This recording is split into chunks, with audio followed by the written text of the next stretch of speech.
श्री महाप्रज्ञ गुरवे नमः। जिसके सांसों में रहता है शाश्वत शांति का स्पंदन, उस महाप्रज्ञ को वंदन, उस महाप्रज्ञ को वंदन। सत्य अहिंसा अनेकांत को अर्पित जिसका तन मन, उस महाप्रज्ञ को वंदन, उस महाप्रज्ञ को वंदन।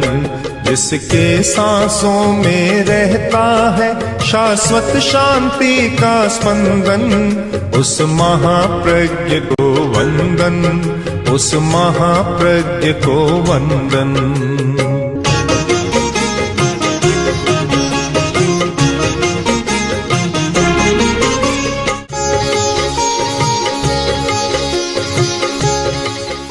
भगवान महावीर ने कहा था, अत्थिसत्थम परेण परम। शस्त्र आगे से आगे बढ़िया होता है, शक्तिशाली होता है। एक ने शस्त्र बनाया, बंदूक बनाई, तो तलवार वाला पीछे रह गया। तलवार बनाई तो लाठी वाला पीछे रह गया।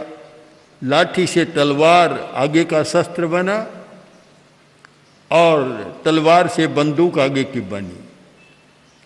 और ये उत्तरोत्तर शस्त्र का विकास होते होते युग अणुयुग तक पहुंच गया, अणुबम तक पहुंच गया। हिरोशिमा नाकाशी पर अणुबम का प्रयोग किया गया था और उसमें 1,60,000 आदमी एक साथ समाप्त हो गए। प्रयोग करने वाले की कितनी करुणा है। शायद करुणा तो मुंह दिखाना बंद कर दिया होगा। कहीं करुणा संवेदनशीलता हो तो आदमी ऐसा काम कर नहीं सकता। जिसमें करुणा होती है वहाँ 1,60,000 आदमी की बात दूर है, 5 चींटियां भी मर जाती है तो कांप उठता है। अनर्थ हो गया, मेरे हाथ से हिंसा हो गई। ये कंपन क्यों होता है? करुणा के कारण, संवेदनशीलता के कारण। करुणा का आधार है कि यह भी मेरे जैसा प्राणी है, मुझे इसके प्राण को लूटने का कोई अधिकार नहीं है। आदमी मार सकता है, प्राण दे नहीं सकता। प्रसंग है बुद्ध का, भगवान बुद्ध का बहुत प्रसिद्ध है। जब डाकू पास में आया तो बुद्ध ने कहा, तुम जाओ और पेड़ की 5-4 पत्तियां तोड़ करके लाओ। वह गया और डाकू के लिए तो साधारण बात थी, वह तो 5-4 सिर ले आता और 5-4 पत्तियां तोड़कर लाया। ये लो। तो बुद्ध ने कहा, एक काम करो, अब कि वापस इसको लगा दो। बोला कि तोड़ना तो मेरे हाथ की बात है, वापस लगाना मेरे हाथ की बात नहीं। प्राण लूटना तो हाथ की बात है, पर किसी को प्राण दे देना, मर रहा है प्राण दे देना, यह हर आदमी के हाथ की बात नहीं। तो कितना भयंकर दिन रहा होगा वह। आकाश काला हो गया और पृथ्वी लाल हो गई। अब मनुष्य का तो क्या हो गया होगा। पूरे जापान में मातम नहीं हुआ, पूरी दुनिया में एक भयंकर रूप सामने आया कि शस्त्र कहाँ तक जा सकता है। हम लोग शस्त्र का विकास करते जा रहे हैं, पर हो सकता है कि क्या होगा। और आगे गणित चला तो गणित यहाँ तक बढ़ा कि अब उस राष्ट्र के पास इतने घंटों में दुनिया को समाप्त करने की ताकत आ गई है। अमुक राष्ट्र इतने घंटों में पूरे विश्व को नष्ट कर सकता है, मार सकता है, यहाँ तक पहुँच गया। तब शायद इस सच्चाई को समझने का मौका मिला कि अत्थि सत्थम परेण परम। शस्त्र आगे से आगे भयंकर बनता जा रहा है। एक से एक ज्यादा शस्त्र भयंकर होता है और आदमी विकास कर रहा है। जो पत्थरों, प्रस्तर युग में पत्थरों के शस्त्र बनते थे, प्रस्तर युग से चला जहाँ पत्थर के शस्त्र बने, लाठी आई, तलवार आई, बंदूक आई, तोप आई, और फिर तो आगे इतना विकास हो गया कि रिवॉल्वर का ऐसे ऐसे AK-47 जैसे भयंकर शस्त्र, और उससे आगे प्रक्षेपास्त्र और अणुबम, अणुअस्त्र, हाइड्रोजन बम, न जाने कितने बने और आज भी बन सकते हैं। हम दो शब्दों का निर्माण कर सकते हैं, एक शस्त्र चक्षु और एक शास्त्र चक्षु। शस्त्र चक्षु, जो व्यक्ति केवल शस्त्र को ही देखता है, उसकी आंख भी वैसी हो जाती है, उस व्यक्ति को शस्त्र चक्षु कहना अधिक संगत होगा।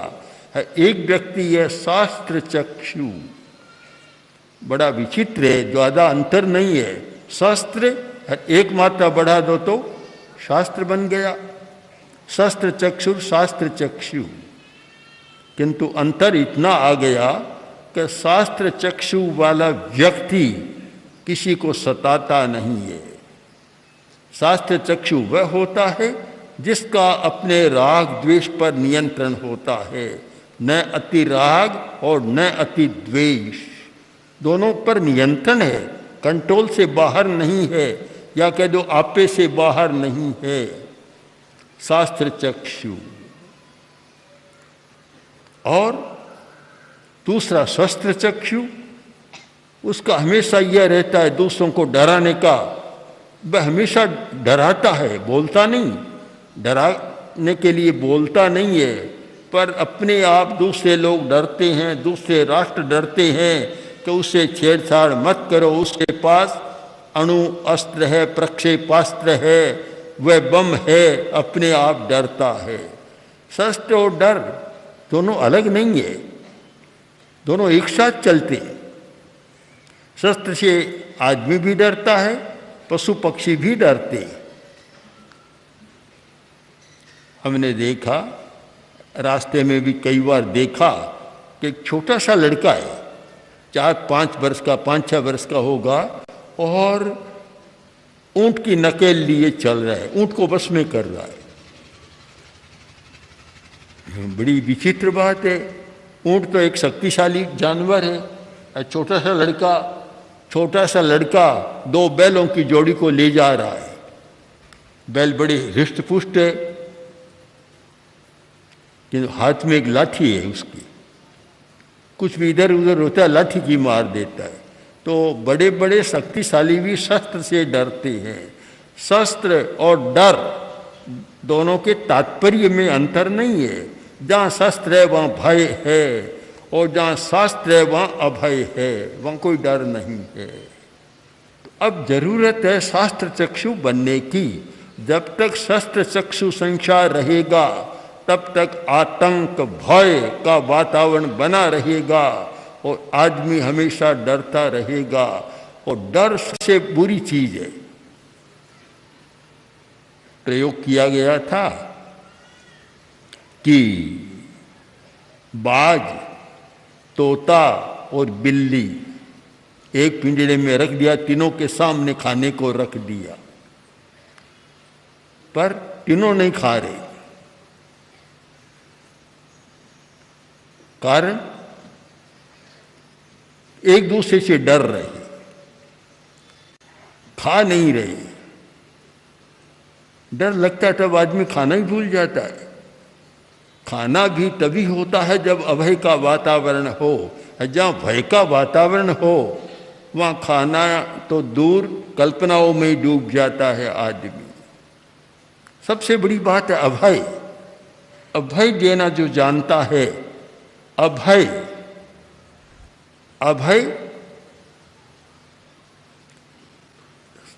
जो व्यक्ति षड जीव निकाय यानी प्राणी मात्र को मारने का त्याग करता है वह सबको अभय दान देता है। अभय दान के दूसरे रूप भी चलते हैं, पर सबको अभय दान देने वाला कौन होता है?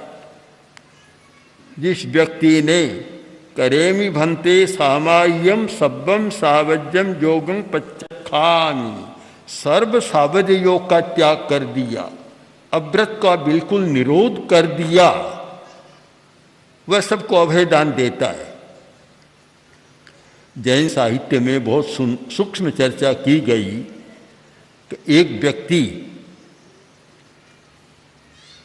जिस चीज को कभी देखा नहीं, खाता नहीं, उसकी भी क्रिया लगती है। तब प्रश्न है उसकी क्रिया कैसे लगे? वह जानता ही नहीं तो क्रिया कैसे लगे? इसको अनेक आचार्यों ने एक युक्ति के साथ समझाया कि वह नहीं जानता, किंतु जब तक अव्रत है, अविरति है, तब तक उसका डर रहेगा कि कभी भी मिला खा सकता है, आज नहीं कल खा लेगा, कल सता देगा, तो उसका डर बना रहता है। जिसने त्याग कर दिया, संयम कर दिया, उसने सबको अभय दान दे दिया। तो शस्त्र और शास्त्र, शास्त्र का सार है व्रत, अविरति का निरोध, कसाय का निरोध और अविरति का निरोध। सीमा करो, सीमा कि मैं इतने से ज्यादा वस्तुओं का उपभोग नहीं करूंगा, त्याग कर दिया तो शेष का सब समाप्त हो गया। सूत्र कितांग में इस विषय में बहुत एक सुंदर आख्यान भी कहा गया है, लिखा गया है कि आदेश हो गया कि 5 राजकुमार है, उसमें से एक को मैं अवश्य मारूंगा। नाम नहीं बताया, एक को मारूंगा। कौन डर रहा है? कौन डर रहा है? पांचों डर रही है। नाम नहीं खोला कि अमुक को मारूंगा, पांचों में से एक को मारूंगा, मारेगा एक को, डर रहे हैं सारे। अब जब नाम खोल दिया कि अमुक को मारूंगा तो 4 अभय हो गई। ऐसे ही ये संयम करें कि मैं इतने से ज्यादा पदार्थ का उपभोग नहीं करूंगा, तो कम से कम शेष सारे जीवों को उसने अभय दान दे दिया। केवल उतनों को नहीं दिया। उदाहरण ले लें कि मैं एक वनस्पति, कोई भी सजीव वस्तु, उसको छोड़कर शेष सजीव वस्तु का आहार नहीं करूंगा, तो उसने एक को तो रखा, शेष सबको अभय दान दे दिया। पर यह कब होता है कि व्रत की भावना, जब तक अविरति है, अव्रत है, तब तक वह डर सबको बना रहता है। इसीलिए कहा गया एक साधु है, वह सब जीवों का रक्षक है। रक्षक क्या कोई बचाता है क्या? साधु बचाता नहीं है, कहीं जाता नहीं है बचाने को भी। सब जीवों का, 6 जीव निकाय के जीवों का रक्षक है। इसका तात्पर्य उसने सबको अभय दान दे दिया। अभय दान दे दिया उसने, इसलिए रक्षक बन गया। हम इस सारे प्रसंग में एक संकल्प लें, एक चिंतन करें कि शास्त्र चक्षु का विकास होना चाहिए। ये तो एक आश्चर्य की बात है कि एक और विश्व शांति की चर्चा भी शिखर पर है। बड़े बड़े राष्ट्र विश्व शांति की चर्चा करते हैं। संयुक्त राष्ट्र संघ में विश्व शांति की चर्चा होती है और वहाँ बड़े बड़े राष्ट्र इकट्ठे होकर उस चर्चा में भाग लेते हैं। तो उनका एक मुंह तो है विश्व शांति की चर्चा की ओर, दूसरा मुंह शस्त्र निर्माण की ओर के शस्त्र निर्माण में कौन आगे जाए। सर्प में एक दुमुही होती है, 2 मुंह होते हैं। शायद आदमी के भी 2 मुंह बन गए, एक मुंह इधर शांति की चर्चा में और दूसरा मुंह शस्त्र निर्माण की चर्चा में। और शस्त्र निर्माण का मतलब लड़ाई, युद्ध, एक बड़ी विचित्र मनोदशा है। आज का एक तर्क भी है और उस तर्क में कुछ सच्चाई नहीं है, यह भी नहीं कह सकते कि उनका तर्क यह है कि शस्त्र एक शक्ति संतुलन का साधन है, शांति का साधन है। पहले बात बात में लड़ पड़ते थे, थोड़ी सी समस्या होती और तलवारें निकल जाती। आज ऐसा नहीं होता। क्यों नहीं होता? एक राष्ट्र के पास अणुअस्त्र है और सामने वाले राष्ट्र के पास भी अणुअस्त्र है, तो सहसा युद्ध करने का साहस नहीं करता, डरता है कि मैंने कर दिया तो सामने वाला प्रयोग करेगा तो एक जन संहार हो सकता है। अगर एक देश में लाखों आदमी मर सकते हैं तो दूसरा भी बच नहीं सकता। बहुत सारे जो उग्र लोग होते हैं, उग्र विचार वाले, और कहते हैं कि आक्रमण कर देना चाहिए। कभी कभी आता है हिंदुस्तान को भी आक्रमण कर देना चाहिए, पर इस बात पर ध्यान नहीं देते कि आक्रमण का परिणाम क्या होगा। तुम करोगे तो सामने वाले राष्ट्र के पास भी अणुअस्त्र हैं और उसने फिर किया तो कितना संहार होगा। तो एक प्रकार से तो ये शक्ति संतुलन बना हुआ है, शक्ति संतुलन शांति का साधन भी बना हुआ है, किंतु अंततः खतरनाक है। आखिर शस्त्र खतरनाक है। किसी व्यक्ति में या कुछ व्यक्तियों में कभी पागलपन सवार हो जाए, उन्माद आ जाए, आवेश में आ जाए और बटन दबा दे, तो फिर मैं ये नहीं देखता कि मेरे राष्ट्र का क्या होगा। एक विश्व के लिए भयंकर हो सकता है। यानी सांप को पालना खतरे से बाहर नहीं है, खतरनाक हो सकता है। कभी न कभी होता है। बहुत सांप को पालने वाले हैं जिनको यहाँ कालबेलिया कहते हैं, या और भी कुछ लोग हैं। हमने उदयपुर में वो देखा भी, सर्पगृह में रहे जहाँ सैकड़ों सांप पाले हुए हैं। कभी कभी खतरनाक होता है कि पालने वाले को भी खा जाता है, मर जाता है। आखिर विष को पालना, सांप को पालना और शस्त्र को पालना खतरनाक तो होता है, कभी न कभी हो सकता है। ये भय से परे नहीं है। भय से परे केवल हो सकता है शास्त्र। शास्त्र, हम शास्त्र भी किसको माने? शास्त्र भी तो लड़ाई के कारण बहुत बने हुए हैं। यद्यपि शस्त्र नहीं है, फिर भी शास्त्र भी लड़ाई के कारण है। सांप्रदायिक लोग कितने लड़ते रहते हैं, भयंकर लड़ाइयाँ होती रहती है सांप्रदायिकों में भी। जिनमें सांप्रदायिक कट्टरता है वे भी लड़ते रहते हैं। तो वहाँ तो शास्त्र फिर शस्त्र बन जाते हैं। और लड़ते किस आधार पर? शास्त्रों को लेकर। एक ही शास्त्र का एक वचन है, एक संप्रदाय उसकी व्याख्या इस प्रकार करता है और दूसरा उस प्रकार करता है, लड़ाई शुरू हो जाती है। मैंने आंखों देखा है। पूज्य कालूगणी के सामने कोई चर्चा का प्रसंग था और पूज्य कालूगणी ने उसका बतलाया कि देखो तुम्हारे शास्त्र में यह लिखा है। बस इस बात को लेकर लड़ाई शुरू कर दी, पत्थर फेंकने शुरू कर दी। तो कम तो नहीं होता है, इतना जरूर है कि शास्त्र की बात करने वालों के पास शस्त्र नहीं है। अगर वह होता तो दुनिया का और भी अनर्थ हो जाता। मौखिक लड़ाई, वाचिक लड़ाई, और ज़्यादा से ज़्यादा तो पत्थर फेंक देते हैं बस। पर शास्त्र किसको माना जाए?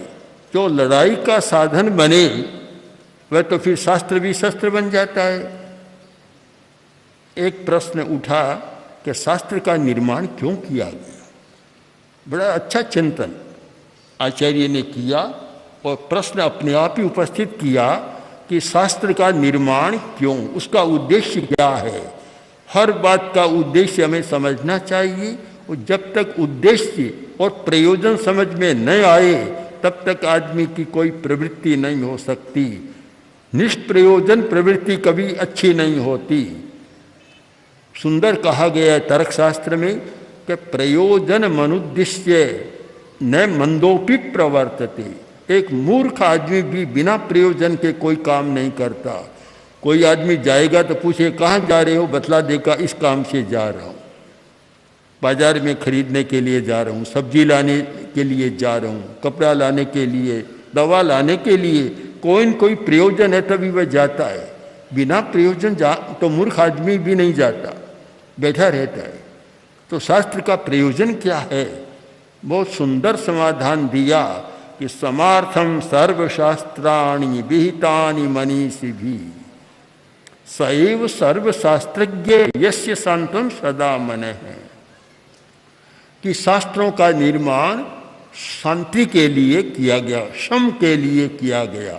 शम तालव्य सकार, सम दो होते हैं, एक तो दंत्र सकार, शम माने समान, एक है तालव्य सकार शम, यानी उपशम, शांति के लिए शास्त्रों का निर्माण किया गया।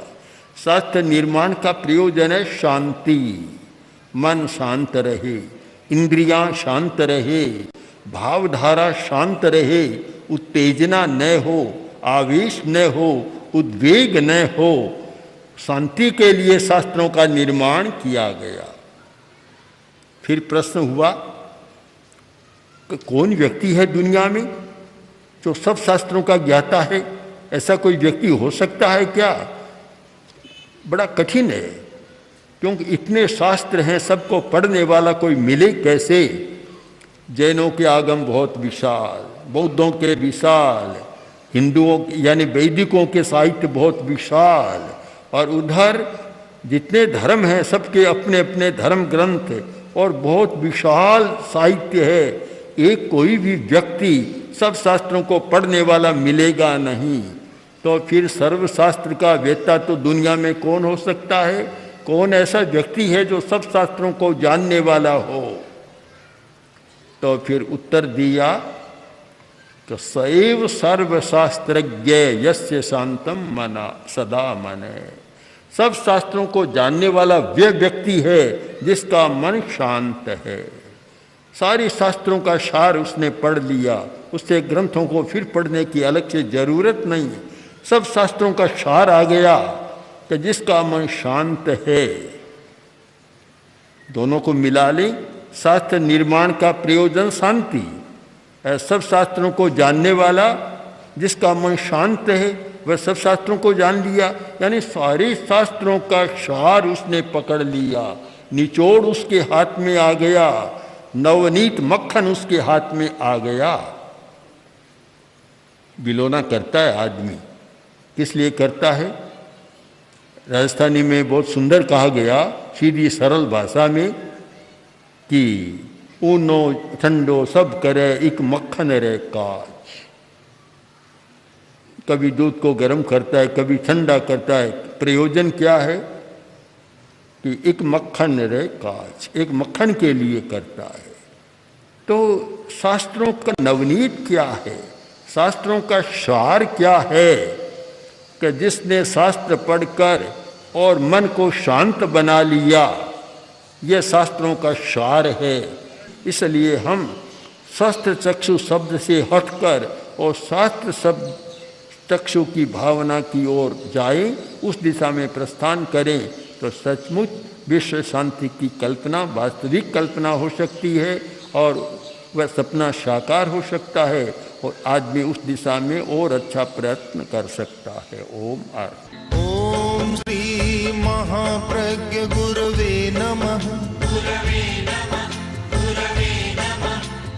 ओम श्री महाप्रज्ञ गुरवे नमः। ओम श्री महाप्रज्ञ